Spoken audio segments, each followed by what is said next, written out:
हे guys, welcome everybody. So आज की video में हम क्वेश्चन करने जा रहे हैं and this question is came on 2024 आपके पीवाईक्यू में सीजीपीएससी में।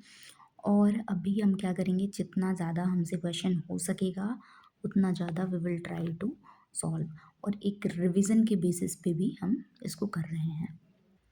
तो यहाँ पर पूछा गया है, what is the maximum limit of loan at present provided under the PM मुद्रा योजना। पीएम मुद्रा योजना जो है वो पूछी गई है। तो ये 2024 में पूछी गई है।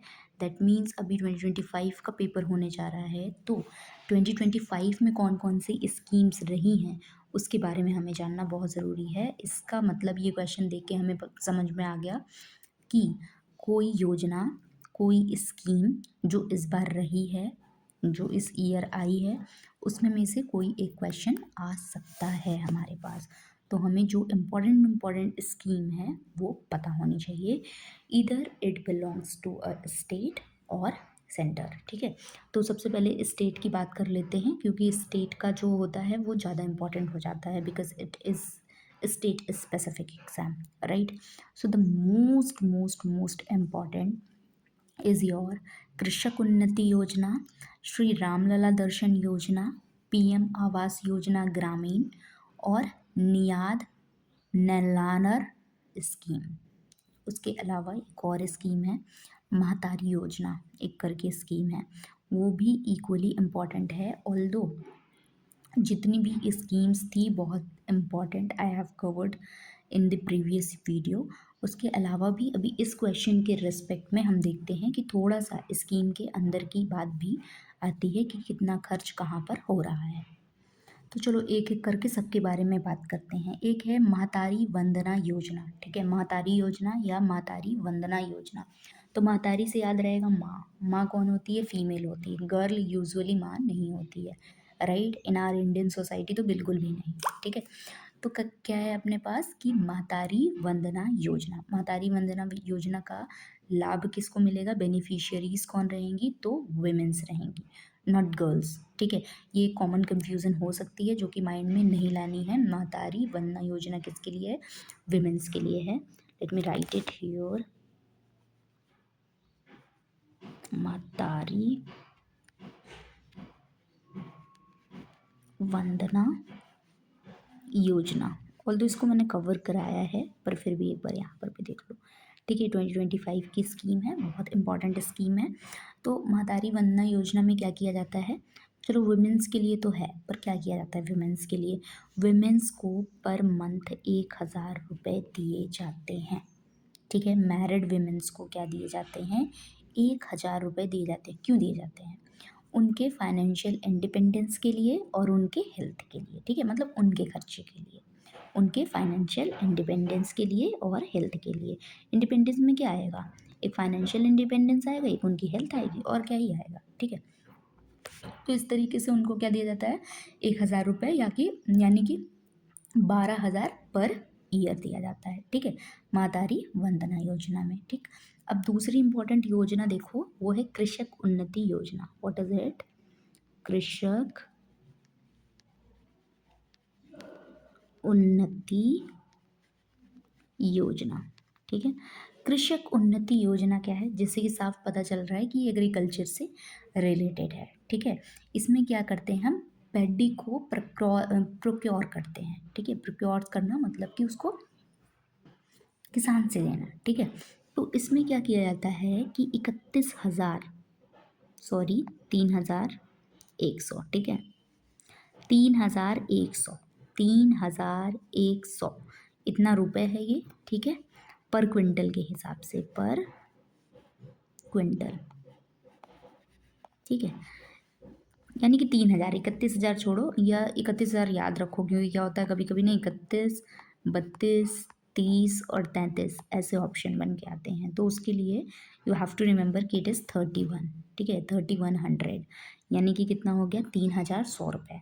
ठीक, 3,100 रुपये क्या करने हैं आपको? इसमें मिलने हैं फ्रॉम द गवर्नमेंट। तो ये क्या करेगी?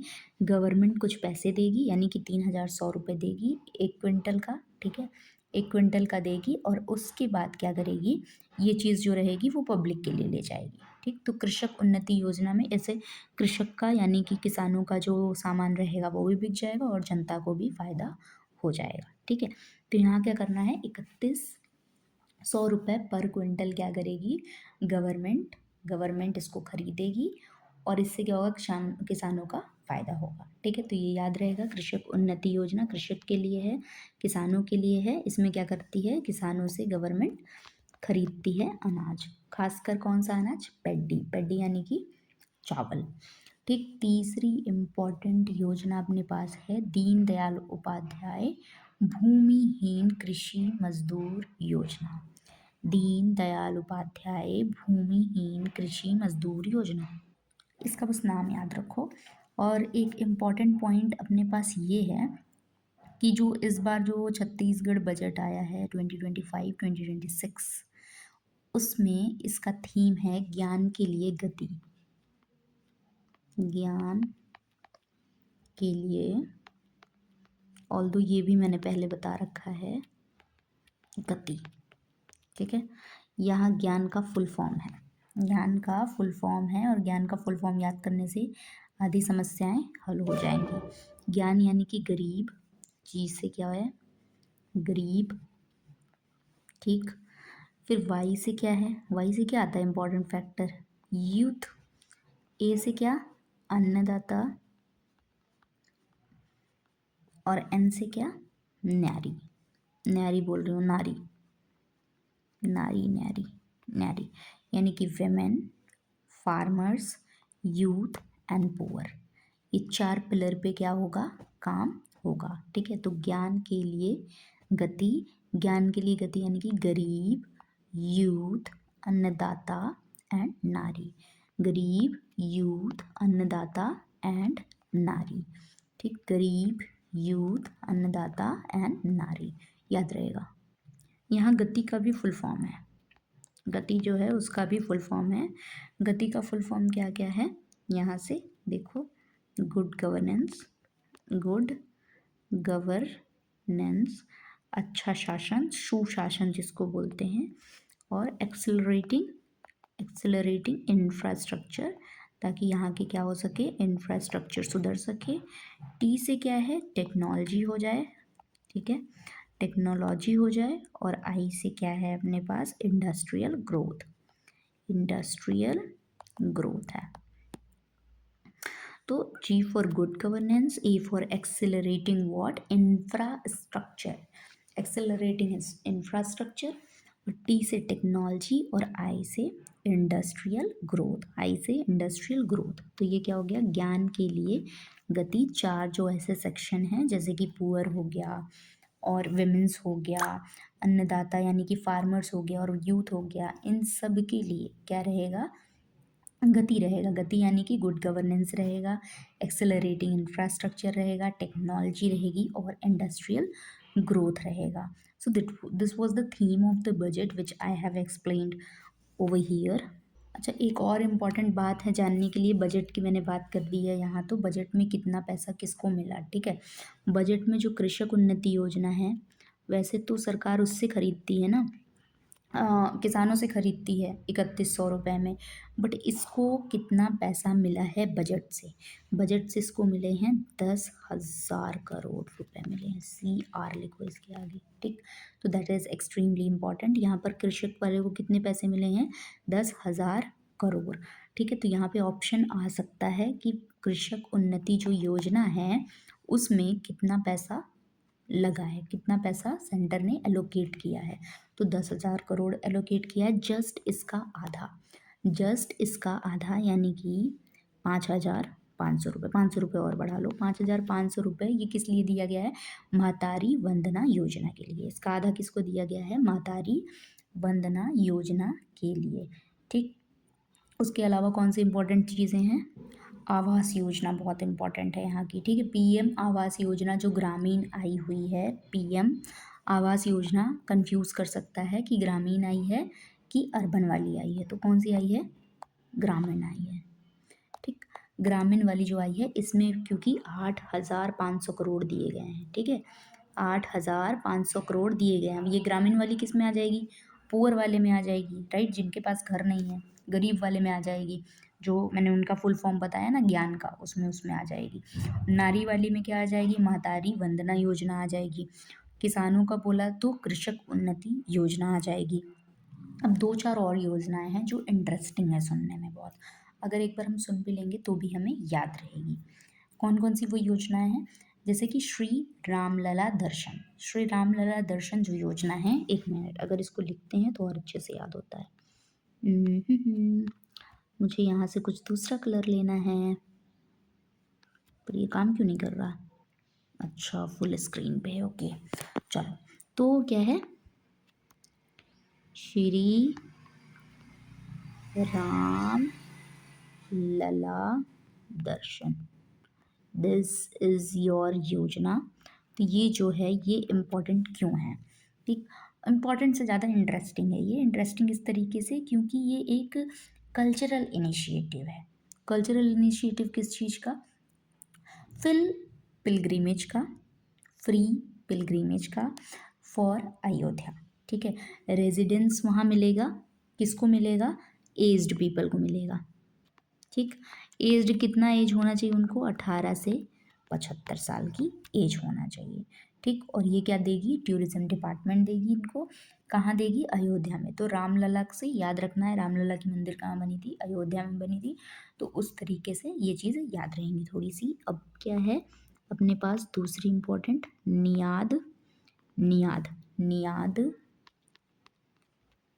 नेल्लानार। नियाद नेल्लानार, एन और इसका आंसर भी एन। ये कहाँ पर काम कर रही है? नक्सलाइड एरिया जो है, जो नक्सल अफेक्टेड एरिया है, कहाँ पे हैं वो? एब्सोल्युटली कहाँ होंगे? बस्तर वाले रीजन में होंगे। ठीक, तो बस्तर वाले रीजन के लिए, वहाँ के डेवलपमेंट के लिए नियाद नेल्लानार जो योजना है उसको लगाई गई है। आपका अच्छा गांव, ऐसा करके यहाँ पे एक वो बोला जाता है, लोगो बोला जाता है, स्लोगन बोला जाता है।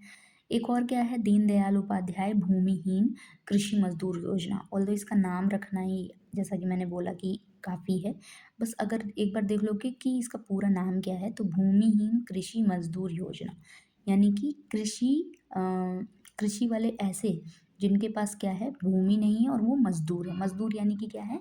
लैंडलेस लेबर्स के लिए है। ठीक, और इसमें क्या करा जाता है? 10,000 का एनुअल असिस्टेंस दिया जाता है। 10,000 रुपये की आर्थिक सहायता दी जाती है पर सालाना, नॉट मंथली। मंथली रहेगा तो लेबर काम ही क्यों करेगा? लेबर का नाम लेबर ही क्यों रहेगा? तो 10,000 रुपये क्या है? सालाना इसके लिए है। पीएम जनजातीय उन्नत ग्राम अभियान, पीएम जुगा बोलते हैं इसको, पीएम जुगा। पीएम जुगा क्या है? पीएम जनजातीय, जे से क्या था? जनजातीय, जनजातीय उन्नत ग्राम अभियान। अभी इसमें क्या है? इसमें ये है पहली बात तो कि इसमें बहुत सारे विलेजेस, बहुत सारे कितने? 6,000 से ज़्यादा जो गांव हैं उनको टारगेट किया गया छत्तीसगढ़ में। ठीक है, क्योंकि यहाँ पे बहुत सारे गांव में क्या रहती है? जनजाति रहती है। तो वहाँ के गांव को इम्प्रूव करने के लिए इस योजना को लाया गया है। जैसे कि एक और योजना थी हमारे पास जो इम्प्रूव करने के लिए थी, पर नक्सलाइड एरिया को इम्प्रूव करने के लिए थी, जहाँ पे नक्सल इफेक्ट देखने को मिलते हैं। वो थी नियाड नेल्लानार। वो कौन थी? नियाड नेल्लानार, NNN थी हमारे पास। बट यहाँ पर कौन सी योजना है अपने पास? पीएम जनजातीय उन्नत ग्राम अभियान। ग्राम बोला गया है यहाँ पर, क्या एक वर्ड यूज़ किया गया है? ग्राम। तो यहाँ पर क्या लिए जाएंगे? ग्राम। गांव लिए जाएंगे 6,600। मैंने बोला 6,000 से ऊपर गांव रहेंगे, तो 6,000 प्लस 6,000 प्लस जो विलेजेस हैं उसको इंक्लूड किया जाएगा। ट्राइबल्स जो कम्युनिटी जहाँ पर रहती है उनको इंक्लूड किया जाएगा और उसको इम्प्रूव करने की कोशिश की जाएगी। एक और भी है, मुख्यमंत्री नगरोत्थान योजना। नगरोत्थान यानी कि म्यूनिसिपल कॉरपोरेशन,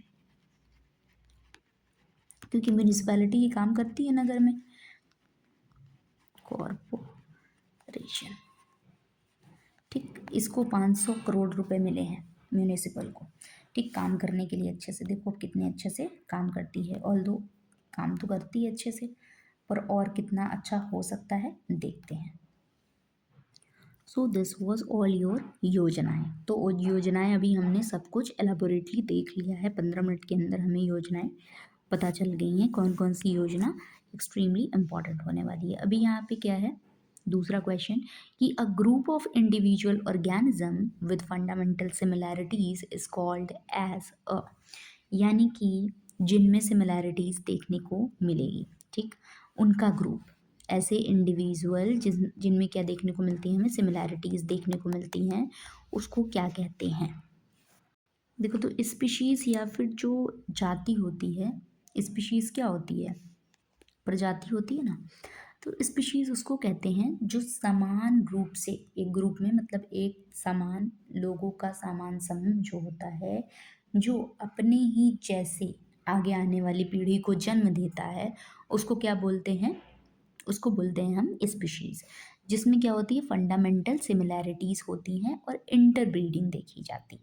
ठीक, सबसे पहले तो इम्पोर्टेंट पॉइंट क्या है, इंटरब्रीड करते हैं और आपस में मॉर्फोलॉजिकल क्या होते हैं, सिमिलर होते हैं। ठीक, interbreed in nature to reproduce fertile offspring, जो अपने ही जैसे फर्टाइल ऑफस्प्रिंग को जन्म देते हैं, वो क्या कहलाते हैं, स्पीशीज कहलाते हैं। ये देखो ये पूरी की पूरी बायोलॉजी यहाँ पर ज़्यादा हायर लेवल की नहीं है, 10th क्लास की बायोलॉजी दी हुई है, अगर 10th की एनसीईआरटी पढ़ी है तो भी ये क्वेश्चन सॉल्व हो जाएगा। ठीक है, अ ग्रुप ऑफ, यहाँ पर देखो फैमिली, जीनस, स्पीशीज़, कभी कभी इसको लगाने को भी आता है।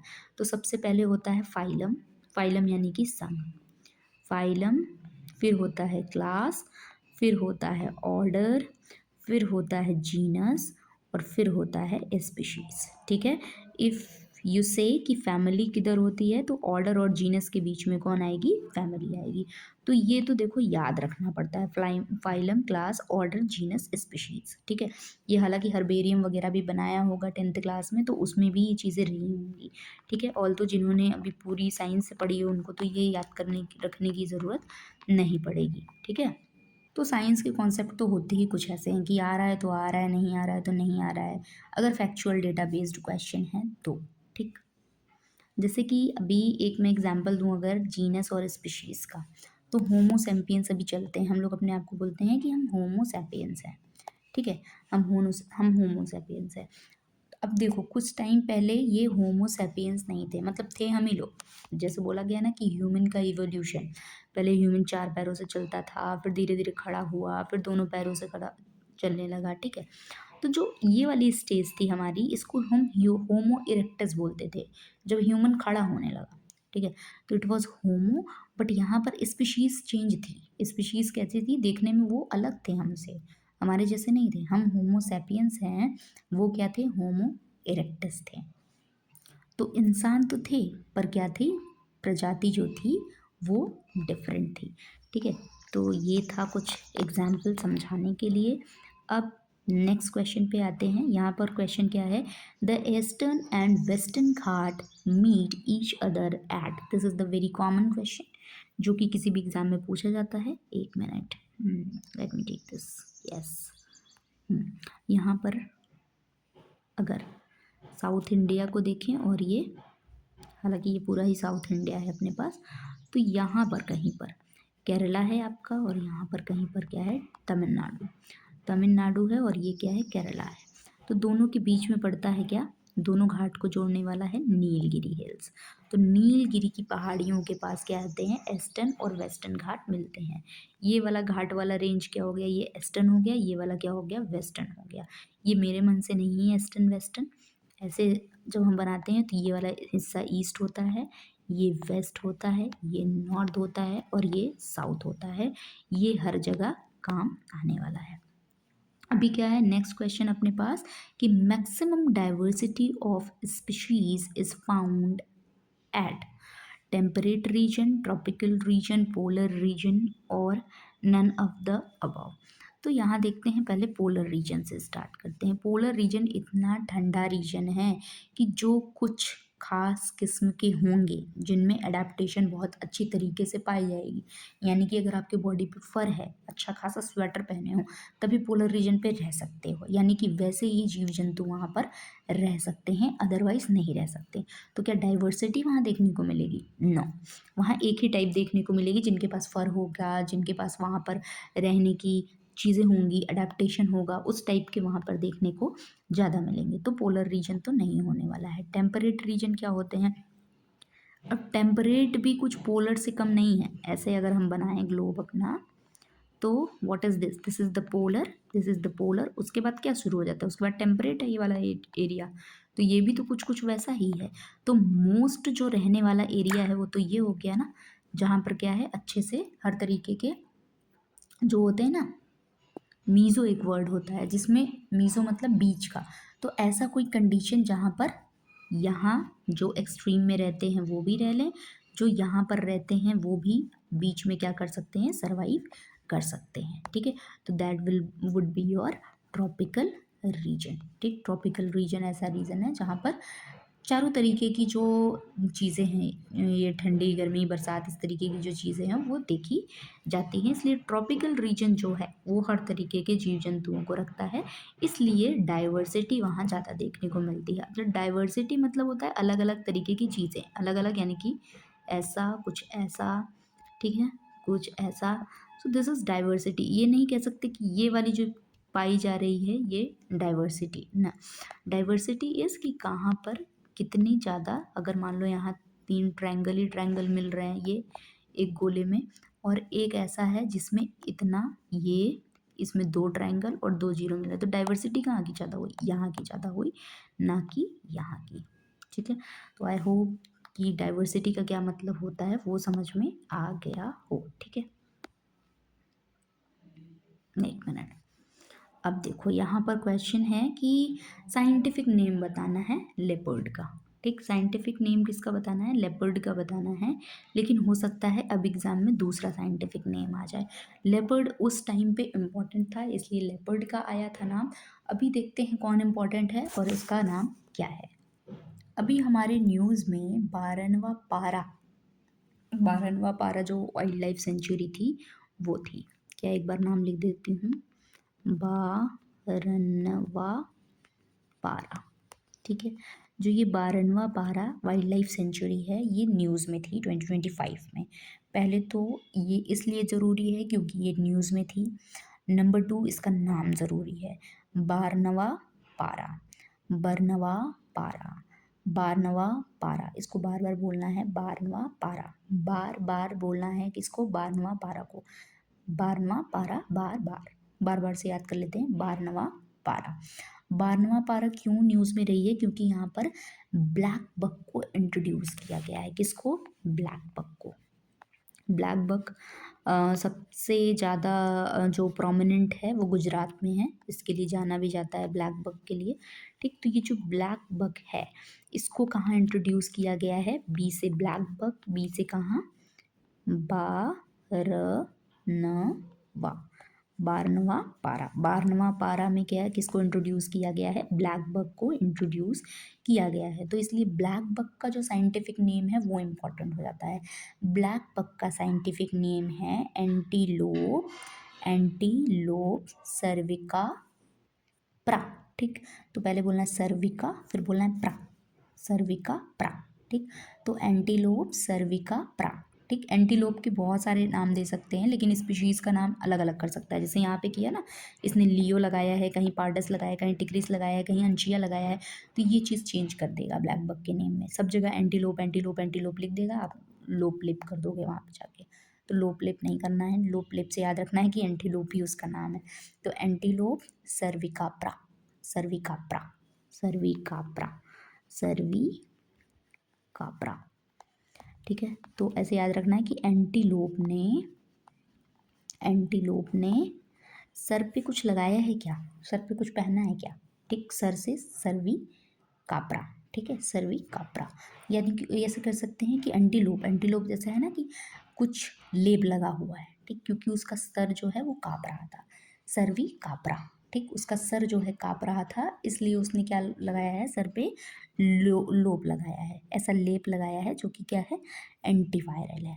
तो क्या हो गया ब्लैक बग का नाम, so it was black bug which is introduce in Barnawapara wildlife sanctuary, ठीक है, और इसका नाम क्या है, एंटीलोप सर्विका पारा, ठीक है, सर्विका पारा, सर्विका पारा भी करके याद रख सकते हो, ठीक, जरूरी नहीं बहुत साइंटिफिक तरीके से ही याद रखो, ठीक, सर काँप रहा था ऐसे याद रख सकते हो, या फिर ऐसे भी याद रख सकते हो, पारा से भी याद कर सकते हो कि सर का पारा बहुत चढ़ गया, ठीक है, उससे क्या याद रहेगा, बर्नवा पारा भी याद रहेगा। दूसरा एक इम्पॉर्टेंट रहा है न्यूज़ में, उदंती सीता नदी टाइगर रिजर्व, कौन सा, उदंती सीता नदी टाइगर रिजर्व, ठीक है, पता नहीं न्यूज़ देखा भी है कि नहीं देखा है, पर मैं बता देती हूँ अपने एंड पे। यहाँ पर वाइल्ड जो बफेलो है ना वो न्यूज़ में है, वाइल्ड बफेलो, ठीक है।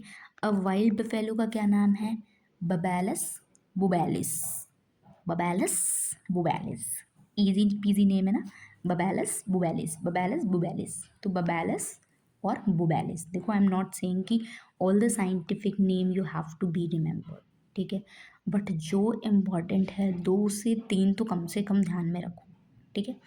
तो बबैलस बुबैलिस, बबैलस बुबैलिस, बबैलस और बुबैलिस जो हैं वो क्या है, किसके नेम है, वाइल्ड बफेलो के। वाइल्ड बफेलो इसलिए भी इम्पॉर्टेंट है क्योंकि ये छत्तीसगढ़ का स्टेट एनिमल है, क्या है, it is state animal, animal of Chhattisgarh, ठीक है, छत्तीसगढ़ का स्टेट एनिमल है, इसलिए बबैलस बुबैलिस, अभी कभी भी बैल देख लेना रास्ते में जाते हुए, एग्ज़ाम देने जाना, अगर बैल दिख जाए तो बोलना बुबैलस बुबैलिस है, ये कौन है, ये बुबैलस बुबैलिस है।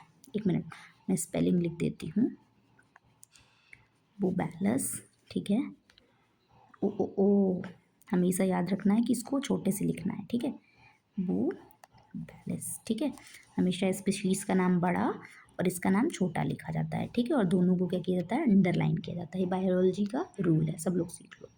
चलो और देखते हैं क्या है, कुछ रेयर प्लांट स्पीशीज़ भी हैं जो कि वहाँ उदंती में देखे गए हैं, पर ठीक है इतना बहुत है, अभी अभी 2 याद रखो बस। एक और चीज़ याद रखना, ये जो बारनवा पारा है ये कहाँ है, इसका जो डिस्ट्रिक्ट लगता है महासमुंद लगता है, कहाँ लगता है, महासमुंद इसकी डिस्ट्रिक्ट लगती है। ऐसा सोचना ना, कुछ बड़ा सा पारा जो जल रहा है वो कहाँ जाके जाके ठंडा होगा, तो महासमुद्र में उसको फेंक दोगे तो वो ठंडा हो जाएगा, ठीक है, इस तरीके से याद रखना कि बहुत बड़ा सा कुछ जल रहा है, ठीक है, बड़ा सा पारा जल रहा है, पारा मतलब होता है ना पारा गर्म, ऐसा बिल्कुल पारा मरकरी से याद होगा, तो वो क्या करोगे, जाके महासमुद्र में फेंक दोगे, ठीक है, और वहाँ पर कौन है, जोंक है, जोंक उसको खा लेगी, क्या करेगी, जोंक उसको खा लेगी, उस समंदर में क्या है, बहुत बड़ी बड़ी जोंक है, क्या है, बहुत बड़ी बड़ी जोंक है, वाई एम सेइंग जोंक, जोंक नदी के पास है ये इसलिए, ठीक, तो 12वां पारा का आपको सब कुछ याद हो गया है, ठीक। और जो ये उदंती सीता नदी है इसमें जो उदंती है वो गरियाबंद, ठीक, देखो बहुत उदंती, उदंती को याद रखो, उत्पाती, ठीक, उत्पाती मतलब बहुत ज़्यादा जो इधर से उधर करती है, तो उसको क्या करोगे, गाड़ी में बंद कर दोगे, गरियाबंद, ठीक है, तो उदंती, उदंती को क्या करोगे, गाड़ी में बंद कर दोगे, तो क्या है, गरिया बंद। देखो ये न्यूज़ में था इसलिए मैं बता रही हूँ, इस क्वेश्चन से मैं दूसरा क्वेश्चन भी बता रही हूँ जो कि आने की संभावना है, ठीक है, तो उदंती को क्या करोगे, गरिया बंद, गाड़ी में बंद कर दोगे, उदंती को क्या करोगे, जो उत्पात करेगा उसको गाड़ी में बंद कर दोगे, ठीक, ये उदंती नदी के पास ही है, ठीक। सीता नदी, सीता नदी किधर, धमतरी, सीता नदी धमतरी एक ही तरह साउंड कर रहा है, सीता नदी धमतरी, यानी कि सीता जी जहाँ रहेंगी वो तो धाम ही होगा ना, सीता नदी जहाँ जहाँ सीता जी रहेंगी वो धाम होगा, तो सीता नदी धमतरी, ठीक है। देखो हम नेक्स्ट इम्पॉर्टेंट क्वेश्चन जो है ये इकोनॉमिक सर्वे का है, इसको थोड़ा सा टाइम लगेगा करने के लिए, तो क्या करेंगे, अभी 30 मिनट की वीडियो ऑलरेडी हो गई है, तो हम क्या करेंगे, अभी इसको नेक्स्ट वीडियो में स्टार्ट करेंगे, ठीक है। और हमने यहाँ पर सिर्फ 5 क्वेश्चन नहीं किए, हमने 5 अलग अलग तरीके के और क्वेश्चन सीख लिए हैं, यानी कि 5 क्वेश्चन के सहारे हमने अभी क्या किए हैं, 15 क्वेश्चन बना लिए हैं अपने, है ना, तो 5 क्वेश्चन तो वैसे किया ही किया, बट जैसे कि मान लो उदंती आ गया किस रिवर के किनारे है, या सीता नदी किस रिवर के किनारे है, या फिर किस डिस्ट्रिक्ट में पड़ता है, हमने ये भी पता कर लिया। बरनवा पारा में क्या नया हो रहा है ये पता चल गया हमें कि हाँ वहाँ चलो कुछ जो आपकी ब्लैक बक था उसको लेके कुछ हो रहा है, ठीक है।